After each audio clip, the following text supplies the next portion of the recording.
नमस्कार, यह video IGNOU MA Hindi साहित्य पेपर कोड MHD4 के आधे अधूरे नाटक पर आधारित रहने वाला है।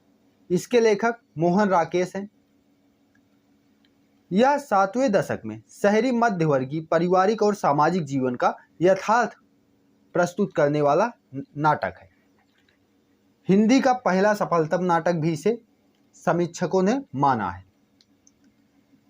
इस उपन्यास में शहरी मध्यवर्ग के विघटित परिवार की कहानी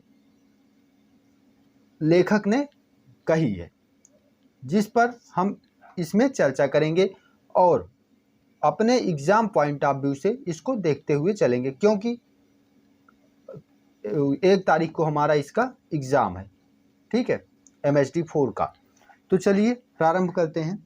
जैसा कि बता दिया कि 7वें दशक के शहरी मध्यवर्गीय परिवार का वर्णन इसमें किया गया है। मध्यवर्ग की विघटित मानसिकता, जो विघटन परिवार विघटन हो रहा है, मानसिक विघटन हो रहा है, उसका वर्णन इसमें किया गया है। व्यवसाय में असफल पति, जीवन के अधूरेपन से त्रस्त पत्नी, पति पत्नी के झगड़ों के कारण बच्चों की मानसिक स्थिति पर प्रतिकूल प्रभाव आदि का वर्णन इस नाटक में अपने को देखने को मिलने वाला है। पात्रों की बात करें तो 4 पुरुष पात्र हैं, 1 स्त्री, 1 युवती लड़की है और 1 युवक लड़का है, 1 किशोरी लड़की है। ठीक है, तो यहाँ पे मोहन राकेश पात्रों के नाम ना लेकर पुरुष 1, पुरुष 2, पुरुष 3, पुरुष 4 कहकर संबोधित करते हैं नाटक के अंदर। स्त्री, लड़का, बड़ी लड़की, छोटी लड़की आदि नामों से बुलाते हैं, किसी का नाम नहीं लेते, जबकि परिचय कराया गया है। यहाँ पे सभी पात्रों का, सभी का नाम दिया है।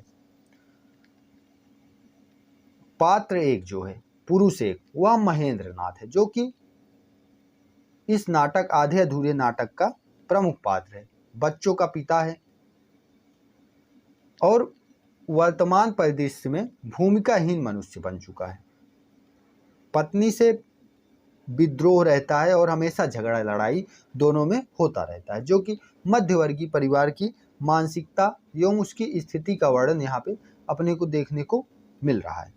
दूसरा पात्र है स्त्री, जो कि महेंद्र नाथ की पत्नी है, जिसका नाम सावित्री है।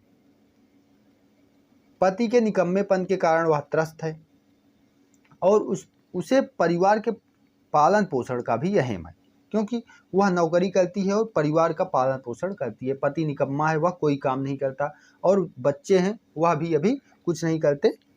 तो इस प्रकार अगला पात्र जो आता है अशोक है, जो कि सावित्री और महेंद्र नाथ का बेटा है।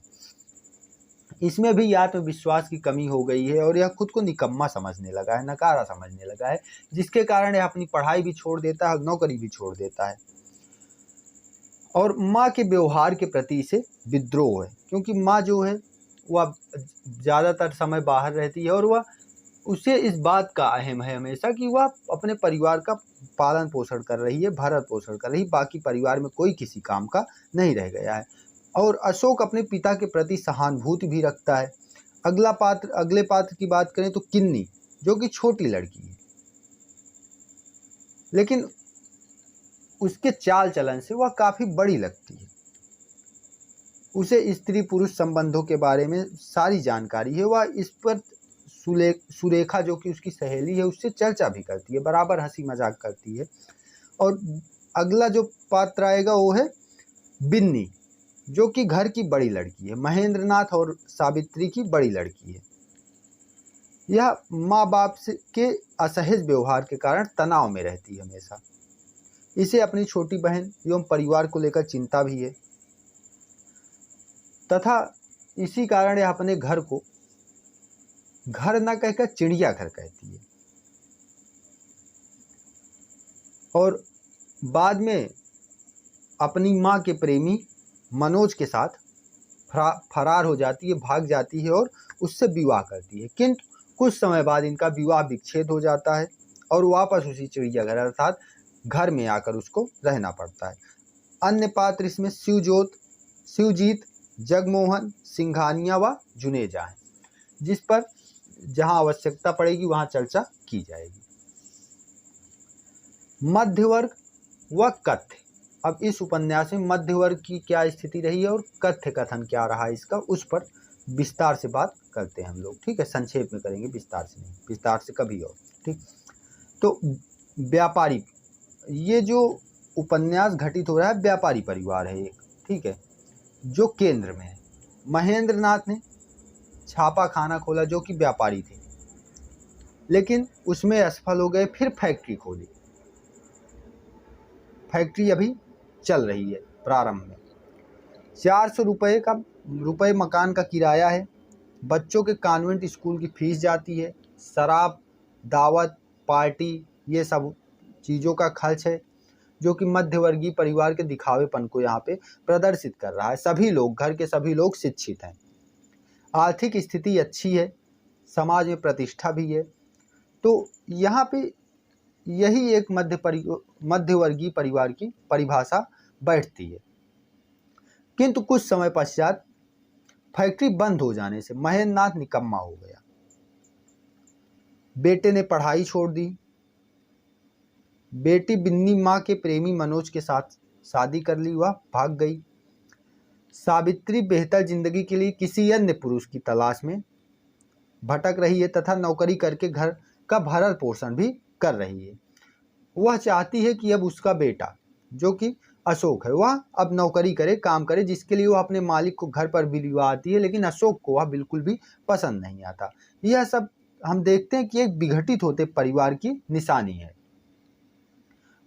प्रख्यात रंगकर्मी, निर्देशक और अभिनेता ओम शिवपुरी ने आधे अधूरे के कथ्य पर टिप्पणी की कि यह एक स्तर पर पारिवारिक विघटन की गाथा है, अर्थात यह उपन्यास, तथा अन्य स्तर पर यह रचना मानवीय संतोष के अधूरेपन का रेखांकन है।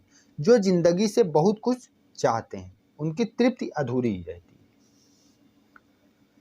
है। रंगमंचीयता की दृष्टि से, रंगमंचन की दृष्टि से आधे अधूरे, अब रंगमंचीयता पर बात कर रहे हैं हम लोग कि रंगमंचन की दृष्टि से आधे अधूरे समकालीन हिंदी रंगमंच का अत्यंत कठिन और चुनौतीपूर्ण, किंतु साथ ही सर्वाधिक अभिमंचित और लोकप्रिय नाटक रहा। यह जितना कठिन था उतना ही लोकप्रिय हुआ, और अंततः इसे हम देखते हैं कि विद्वानों द्वारा हिंदी का प्रथम सफलतम नाटक भी माना गया है। आधे अधूरे का सीन मकान का एक कमरा है, जहाँ उस सीन प्रारंभ होता है वहाँ पे एक मकान का कमरा है जिसमें सोफे हैं, पुरानी कुर्सियाँ हैं, अलमारी है, किताबें हैं, कुछ फाइलें वगैरह पड़ी हैं और सब इधर उधर पड़ा हुआ है। पहले कभी साफ सफाई रहती थी लेकिन अब नहीं है। सभी सदस्य एक दूसरे से पूर्णतया कटे हुए हैं, जिनका वर्णन बिन्नी घर को चिड़ियाघर कहकर करती है। इस पर हमने पीछे भी चर्चा की। आधे अधूरे पर आरोप लगाया जाता है, प्रायः जो समीक्षक हैं वो आधे अधूरे पर आरोप लगाते हैं कि एक ही कलाकार द्वारा 5 भूमिकाओं का अभिनय नाटक की आंतरिक आवश्यकता नहीं थी, किंतु दर्शकों को चौंकाने के लिए ऐसा किया गया है। इसमें क्या है इस नाटक में कि एक ही पात्र सभी की भूमिका निभाता है, सभी 5 पुरुष पात्रों की भूमिका निभाता है। तो वही यहाँ पे समीक्षक कहते हैं कि इसकी कोई ज़रूरत नहीं थी, इसको सब अलग अलग भी किया जा सकता है, लेकिन ऐसा करके दर्शकों को चौंकाने की कोशिश की गई है। और इस आरोप का खंडन किस प्रकार किया गया है कि इस नाटक की उन तमाम प्रस्तुतियों ने झूठ साबित कर दिया जो अनेक छोटे शहरों और कस्बों में भी सफलतापूर्वक मंचित की गई, और दर्शकों ने इसे अधिक पसंद किया। कि ये जो एक व्यक्ति द्वारा सभी भूमिकाएं निभाने का इसमें प्रसंग है वो निराधार साबित होता है, क्योंकि इसे दर्शकों द्वारा अत्यंत पसंद किया गया है। तो इस पर रंगमंचीयता की दृष्टि से ऐसे ही अपने को लिखते जाना है। प्रस्तुतिकरण की बात करें तो 1969 में केंद्रीय संगीत नाटक अकादमी दिल्ली में ओम पुरी ने इसको प्रदर्शित करवाया था, इसका मंचन करवाया था। ठीक है, 1969 में मुंबई के तेजपाल हॉल में सत्यदेव दुबे के निर्देशन में इसका मंचन हुआ फिर से। फिर 1970 में कलकत्ता की नाट्य संस्था अनामिका द्वारा इसका मंचन किया गया, और 1992 में त्रिपुरारी शर्मा के निर्देशन में इसे नवीनता के साथ मंचित किया गया। इस प्रकार इसे अनेक छोटी बड़ी संस्थाओं द्वारा सैकड़ों बार मंचित किया गया और यह अत्यंत सफल नाटक सिद्ध हुआ।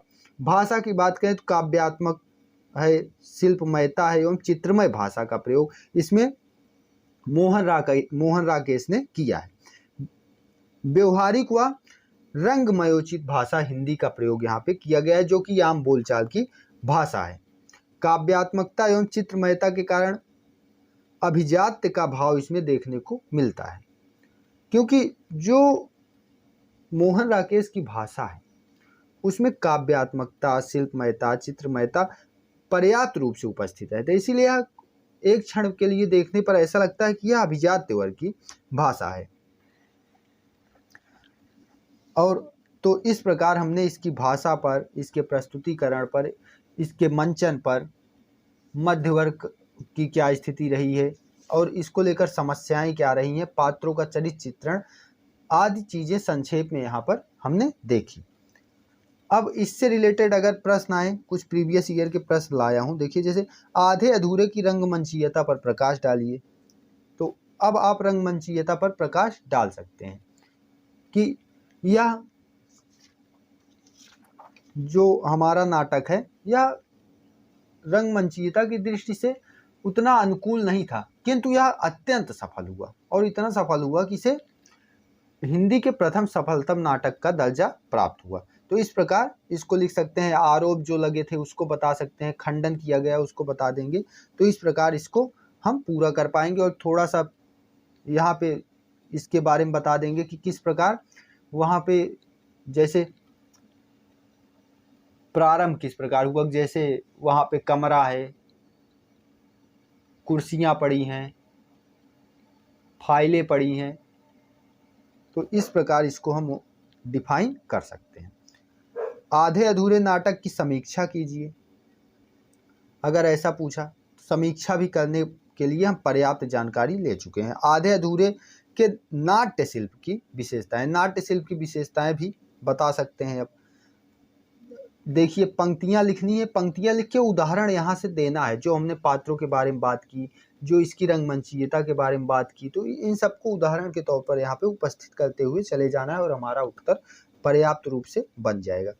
आधे अधूरे में चित्रित मध्यवर्गीय जीवन, तो मध्यवर्गीय जीवन पर हमने विस्तृत चर्चा की कि अच्छा खासा लिख सकते हैं। एक आध बार वीडियो देखिएगा, 1.5 पे करके एक आध बार देख लीजिएगा तो आपको कंठस्थ हो जाएंगी चीज़ें।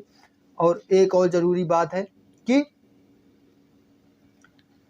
इससे रिलेटेड पूरा जो MHD 4 है इसको मैंने समराइज किया है एक वीडियो के अंदर, उसका लिंक डिस्क्रिप्शन में दिला दूंगा। वहाँ से आप उस वीडियो को ज़रूर देखिएगा और एग्ज़ाम हॉल में जाने से पहले एक बार ज़रूर देखिएगा। इससे आपको तथ्य पता रहेंगे तो लिखने में आसानी होगी और आपको ज़रूर मदद मिलेगी उससे। पिछली बार उस वीडियो ने काफ़ी अच्छा परफॉर्म किया था। और एक बात और, स्कंदगुप्त नाटक जो कि जयशंकर प्रसाद का नाटक है उसे ज़रूर पढ़ के जाइएगा, क्योंकि पिछले तीन बार से देख रहा हूँ उस पर एक प्रश्न ज़रूर रहता है। तो अगर आप उसको पढ़े रहेंगे तो एक प्रश्न आपका पक्का रहेगा। मैं कोशिश करूँगा कि करा दूँ अगर टाइम मिलता है तो। अगर टाइम नहीं मिलता है तो आप अपनी कॉपी से या अपने हेल्प बुक से, जिससे भी आप पढ़ रहे हो, इग्नू बुक से जिससे भी पढ़ रहे हो, तो आप उससे एक बार देख लीजिएगा। मिलते हैं फिर अगले ऐसे ही वीडियो के साथ। धन्यवाद।